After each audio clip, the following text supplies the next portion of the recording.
नमस्कार. आज रविवार दिनांक 23 ऑगस्ट. जाणून घेऊया आजच्या मुख्य 5 बातम्या.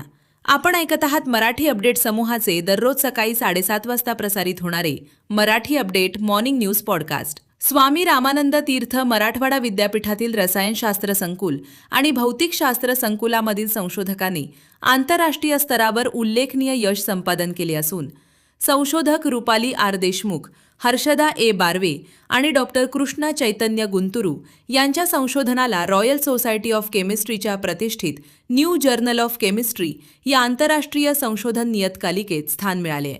पती पत्नीच्या जुन्या वादातून संतप्त झालेल्या जावयाने सासूचा खून करून पत्नीलाही जखमी केल्याची रक्तरंजित घटना नांदेड शहरातील शहीदपुरा भागात काल शनिवार रोजी सायंकाळच्या सुमारास घडली आहे. पुढील तपास वजिराबाद पोलीस करत आहेत. सोशल मीडियाच्या माध्यमातून ग्राहक शोधून देशी पिस्तूल विक्रीचा व्यवहार करत असल्याप्रकरणी पुणे येथील भोसरी गावजत्रा मैदानात सापळा रचून एका 20 वर्षीय तरुणाला अटक करण्यात आली आहे. दरम्यान सदर आरोपी हा नांदेड जिल्ह्यात मुगाव तालुका नायगाव येथील असल्याचं सांगितले जात असून त्याच्याकडून 2 देशी पिस्तूल व 2 जिवंत काडतुसे जप्त करण्यात आली आहेत. वडिलोपार्जित शेतजमीन स्वतःच्या नावावर लावण्यासाठी 12,000 रुपयांची लाच मागितल्याप्रकरणी कंधार तालुक्यातील सज्जा नंदनवनचे तलाठी पालासाहेब मुंडे यांच्या विरोधात लाचलुचपत प्रतिबंधक विभागाने कारवाई केली असता तलाठी मुंडे यांनी कारवाईची शंका येताच घटनास्थळावरून फरार झाल्याची माहिती देण्यात आली आहे. स्वामी रामानंद तीर्थ मराठवाडा विद्यापीठातील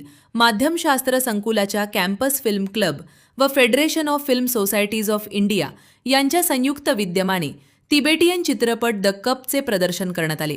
चित्रपटाचा विद्यार्थ्यांनी आस्वाद घेत प्रदर्शनानंतर चित्रपटाच्या आशय व चित्रभाषेवर चर्चा केली. जागतिक दर्जाचे अभिजात व आशय समृद्ध चित्रपट विद्यार्थ्यांना पाहता यावेत व त्यांच्या चित्रपटाकडे चिकित्सक व कलात्मक दृष्टीने पाहण्याची जाण विकसित व्हावी या उद्देशाने संकुलात मागील काही वर्षांपासून नियमितपणे चित्रपट प्रदर्शन व त्यावरील चर्चेचा उपक्रम राबवण्यात येत आहे. दररोज सकाळी 7:30 वाजता Marathi update morning news podcast ऐकण्यासाठी मराठी अपडेट पॉडकास्ट यूट्यूब चॅनलला सबस्क्राईब करा. धन्यवाद.